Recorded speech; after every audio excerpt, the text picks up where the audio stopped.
Welcome to Deadline. Now I'm going to get this out of the way because I don't know how long this is going to be. I'm hoping to make it very short. Was it a good show? Wasn't that bad? Now saying after I botched this now 4 times trying to record this because it's kind of hard to really pin down certain things that went wrong. I saw them, but the way I feel about them is the question. But I will say this, if you watch it, you'll be entertained. It's not 100% trash, the show. Now let's get to the first match, which is the Women's Iron Survivor Challenge. Now the concept, I think this is what the problem is for me personally, because the 2 matches were not all bad. But admittedly, one of the matches had a botch at the very end, which really was stupid. But in general, was the concept bad? No, it's actually not that bad. It kind of reminded me, as I said when I first heard the concept, of the King of the Mountain from Impact Wrestling, aka TNA. Now, it's not the same concept, but some aspects remind me of it, like having the cage, where you got to be locked in it until a certain time that you can be free of it.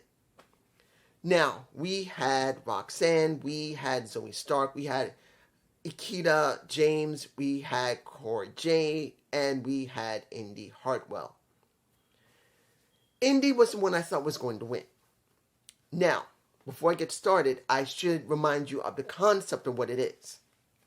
And I think this is one of the reasons why I kept botching, because I kept messing up on it. Because this is the 5th time I messed this up. In the Survivor Challenge, you have 25 minutes to pin whoever's in the ring with you. They start with 2 women, in this case, 2 women. Every 5 minutes, they always bring somebody out. And it was Zoe and it was Roxanne who started it. Was the concept alright? Yes, it wasn't bad. It counts on how many people managed to get as many pins. Now, for the entire show, Roxanne got pinned twice and had to be sent to the cage, well, the box, twice. But she did get 1 pin. When it came, was it 1 pin or 2 pin? Then we got Zoe, who got sent to the box once, but won twice. I think Roxanne won more than once, I believe. Oh, I'm mixed up. I'm so sorry. It was hard to keep track of everything. Zoe did not get 2 pins. Zoe only got 1 pin, but she got sent into the cage once. But Roxanne got sent into the cage twice and got 2 pins. And one of them was on Cora Jade, which kind of closes their story right there. Then we had Cora Jade, who got 1 pin, but was also pinned by Roxanne, and she was sent to the cage, as I said. Then you had Indy Hartwell, who got 1 pin only, but never was sent into the cage. And I really thought she would be the one that would be given this moment. She would be the best one because they have been building it for months, guys. Indy has been built for months to actually be progressing and actually reaching somewhere. And yes, I am acknowledging Roxanne. But I thought they were going to go with Indy. And when it came to Kian James, she got nothing. She got no pins. And she got sent to the cage once. And I gotta say this. Once the time ran out and Roxanne won, you hear Booker T getting emotional about it. As you already know, Indy and Roxanne were from Reality of Wrestling. He trained them personally. They're his girls. And for Booker T to see that 2 of his women that he trained personally in his school, which I haven't seen in quite a while. I don't know if they're still doing not very good production. I may one day, if I ever get a chance, to try and check it out. But he was ecstatic. He sounded like he wanted to cry. Even Vic, what was it? Vic was saying, "Are you all right?" And you can hear Vic Joseph saying, "Are you all right, Booker?" And he said, "I'm fine." You can see when they showed him, he was turning away. He literally was getting emotional. I guess these 2 really meant a lot to him. That they were allowed to be in NXT, that they worked their asses off, and they got into a really high-profile spot that is a first of its kind. I'm sure that made him happy. No problem. There you go.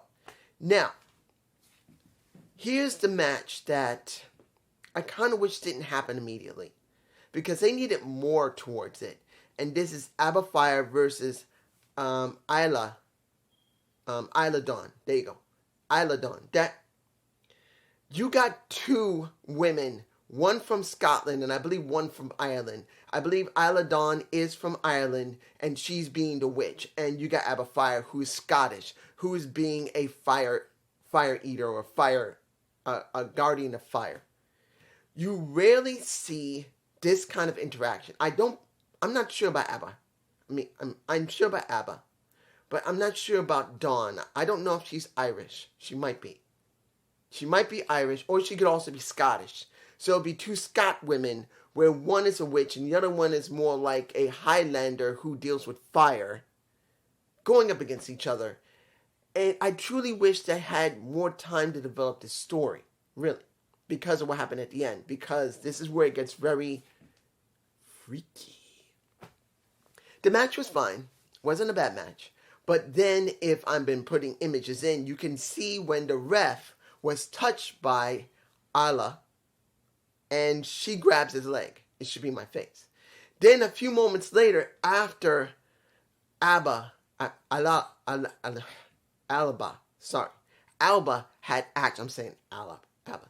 Alba had managed to nail her. She's waiting for the ref to count, but the ref, as you see in my face as well, is oozing black goo or black spit. They decided to make her a real witch so that anytime she wants to get anything or do anything, she just got to touch you and you're screwed up. Another ref came in, and earlier in the match, Dawn had grabbed one of the ring turnbuckles, the middle one, and pulled it off. So it seemed the ref didn't notice. He should have. And Alba got her ass nailed, and that is how Dawn won. Now, was it a bad match? No. Was that scene with the ref bad? No, it was a little different. But do I wish this was built more better? Yes, because it felt too quickly developed. It felt rushed. I'm just being honest. This felt rushed. Let's move on. Now, I know that I can talk a little bit more about what happened with, look, I'm going to leave the side stories. They did the backstage segments, like with Drew Gulak, dealing with Demon Kemp. I'm not going to deal with that. And anything else that was done, I'm going to leave it alone. Because speculating what they're going to do next, I don't know. I'd rather wait until next year, because as it stands right now, I know they're going to still record a little bit more before the end of the year, and everyone's going to go home and have their holiday. But that's if they're going to do it, unless they're going to be stupid enough to let them wrestle during Christmas and New Year.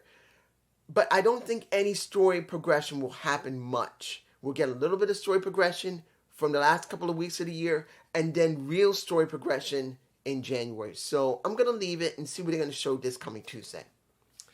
Now, we got the men's Iron Survivor Challenge. And you got Axiom with McDonough with... Well, I thought the way the positioning was going to be. When I saw Axiom and J.D. McDonough, I thought the next person was going to be Grayson Waller. I really thought he was going to be the middle one, and Carmelo Hayes was going to be last. But when Carmelo Hayes came out third, I'm going like, really? You wouldn't set him up to do something with maybe a Braun Breaker? Or at least make things really exciting, because he is a very good high flyer. They decided to put him in the middle. And then I didn't know who was going to be next. I didn't know if it was going to be Joe Gacy or Grayson Waller. I had no idea. So the next person after that was Joe Gacy. No, not Joe Gacy. Grayson Waller, I'm sorry. Was Grayson Waller, and then last was Joe Gacy. Now here's where it gets a bit interesting. You got Axiom, literally didn't really care that much about the match. Only thing he wanted to do was destroy a J.D. McDonough because of what he did to his knee. He didn't give a damn. At one point, when they were both put into the box together, because Grayson Waller managed to pin them both together when he ran in, when his time came in. He managed to pin them both at the same time. When that happened, both of them went into the box, went to the cage. I like to call it cage instead of a box, even though it is a box. And as they're trying to leave, because both of them were, well, actually, was it? Yeah, around the same time they both got pinned. So Axiom had a few seconds ahead of JD McDonough. Once his time was up and he's trying to leave, JD grabs him by his trunks and he turns around and he hits him, closes that door, and just started wailing on him. He literally didn't care. He really wanted to destroy JD McDonough. So it's obvious they're going to have a feud, and it's going to be a rough one. The question's going to be how rough they're going to go with it. That's going to be a big question for me personally. Now, of course, eventually, they both go into the cage again. Well, I think more Axiom went in the cage again. And pretty much, when McDonough tried to stop him again from trying to leave the cage, not the cage, but the box, pretty much he's already outside. He's trying to keep the door closed, and Axiom has to climb outside the box, kicks him in the face, and continues going. Through he goes. Now, here is where the match goes wrong.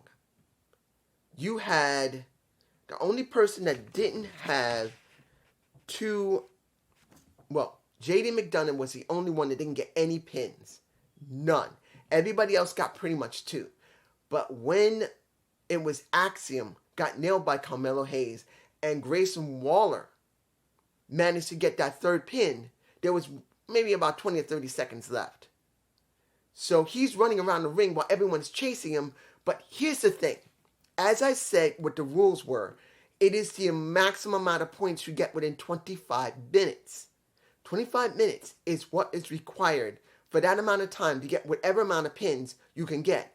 And at that moment, when he did the pin, he's running outside. You got pretty much Joe Gacy chasing after him. JD McDonough wasn't really a factor anymore. And Carmelo Hayes was the one who was really trying to chase him down. But guess who was inside the ring? Who was laid out like this? I don't think I got a shot of Axiom. But Axiom was the one that was completely laid out. It didn't matter who you pinned as long as you pinned someone. So I'm going like, what? Why are they chasing Grayson Waller? Only thing I had to do was pin Axiom, which really messed up the match. The only thing they had to do after that, if that didn't happen, was to make sure no one else got a pin. Grayson Waller, the only thing he had to do was just keep anyone from trying to pin Axiom or anybody else. That's all he had to do. Because it had to be done in the ring. Pin or submit or DQ. That had to be the only way you win. So, it had to happen. So why didn't someone try to go after Axiom? They did. They wanted to make it dramatic to have Grayson Waller run around with, I believe it was Carmelo Hayes primarily, not, Joe Gacy wasn't chasing, and neither was McDonough. But pretty much, they were still kind of messed up. Axiom was in the middle of the ring. Anyone could have pinned him, and they didn't. So I felt that was a messed up concept right there. The women did it correctly, which was fine. But the men didn't implement it correctly. Because why would you have Grayson Waller run around the ring when the only thing he had to do was pin Axiom? If Axiom had rolled out, then this wouldn't be a question. They would have to roll him back in or anyone else to get the damn pin. That is the requirement of the match. Next to having as many pins as possible, it has to be in the ring. I'm sorry, that was a fail right there. Does it mean it was a total fail? No. The match was actually very good. And the ending was screwed up. I don't agree with it. Finally, the final match of the night. The one that I was wondering where they were going to go with when it came to Apollo. And that was Apollo versus Braun Breaker for the NXT Championship. Let me give it to you like this. Did I believe that Apollo was going to win? No. I don't believe that Braun Breaker's ready to drop that title. So I did not expect him to job here. I didn't expect it. So the match was pretty much dead even. They were both pretty much evenly matched. Were there a couple of botches? Yes. Particularly when they tried to do the overhead press. Each of them kind of botched it. Either their trunks were sweaty or they just didn't have the strength to do it. You're looking at two guys that are fast and very strong. And one of them is more gymnastically athletic than the other. but you still got two very big guys who are cock diesel muscled that really needed a smaller guy that could handle really running around that fast. So both of them pretty much tanking around the same time. That's the way it was. Both of them were tanking at the same time. They were both built pretty evenly. They're both very strong guys, very fast guys. Apollo's a lot more athletic than a Braun Breaker, but Braun Breaker is more explosive than a Apollo.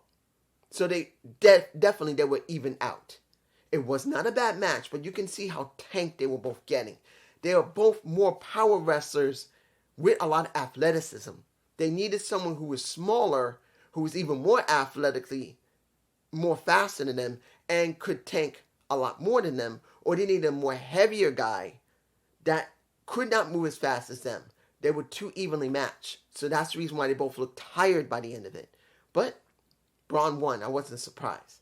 But then you had a Grayson Waller come out and whoop his ass. And I forgot to say, during the match of the Iron Survivor Challenge, he was bad-mouthing Booker T, saying, oh, you damn, yo, damn, five time, whatever the hell that is.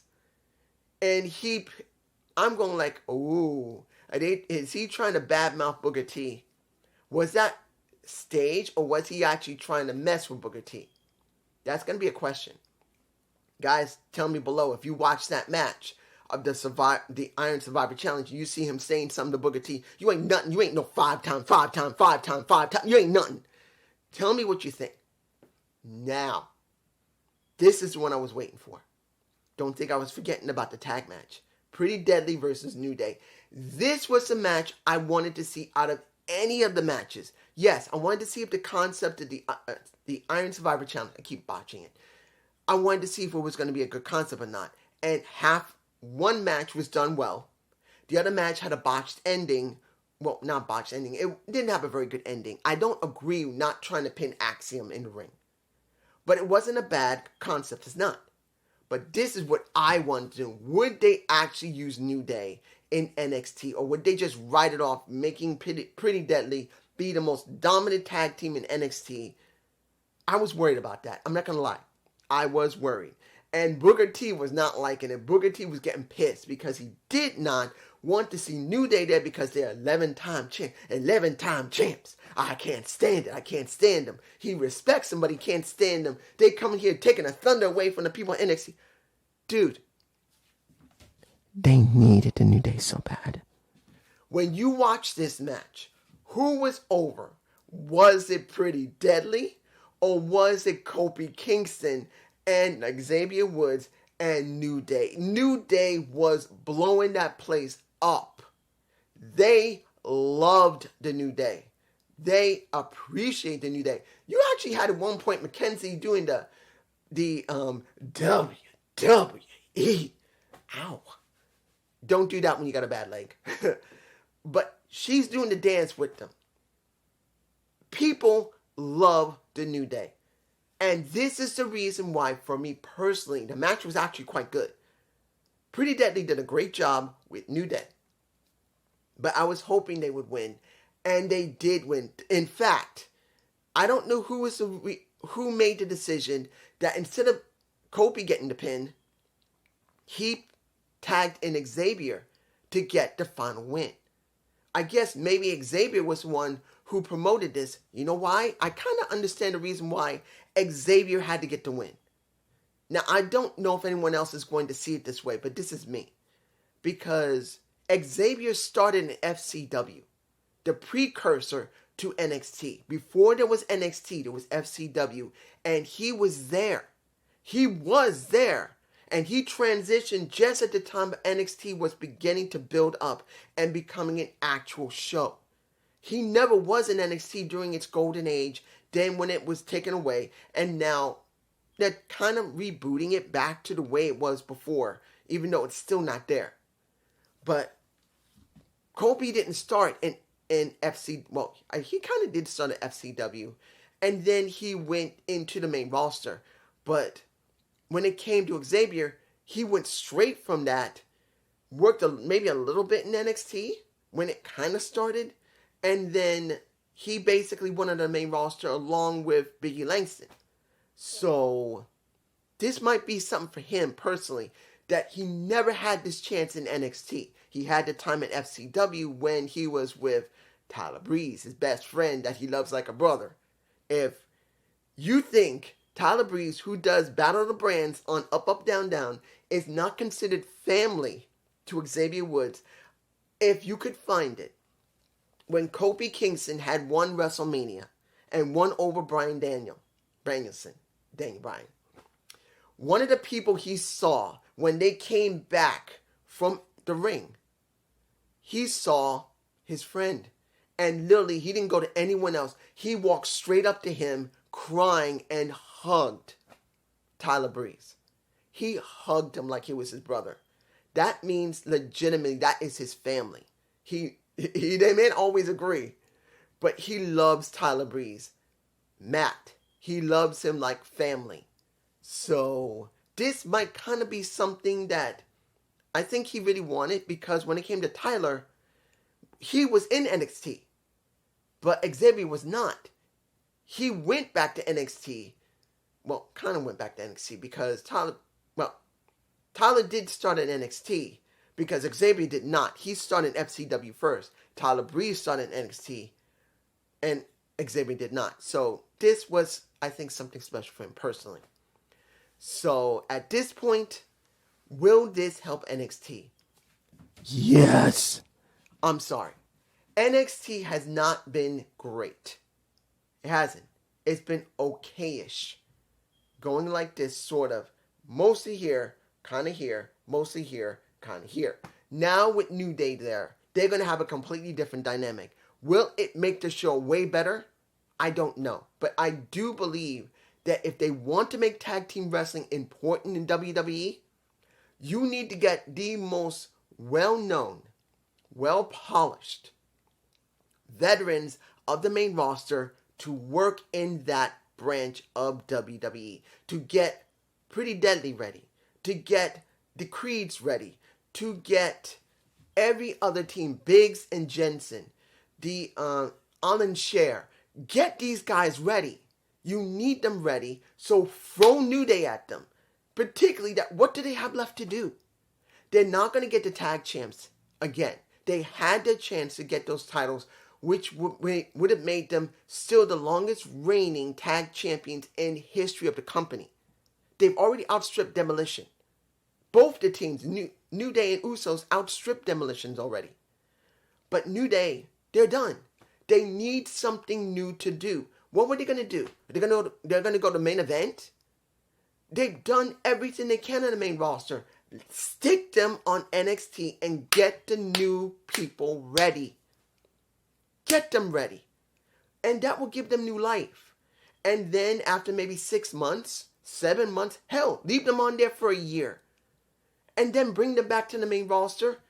They'll feel refreshed because no one's seen them on the main roster. No one heard them on the main roster. They just know they're on NXT. So it will help the company in the long run. That's how I feel it. And I hope you enjoyed this deadline review. Me botching my ass off. Because I always do. Leave a comment below. I don't know when I will be doing my final battle review. Hopefully I'll get it done. Like I said, I have some stuff to do in the morning. I'll see if I can get it done in the afternoon near evening. Peace.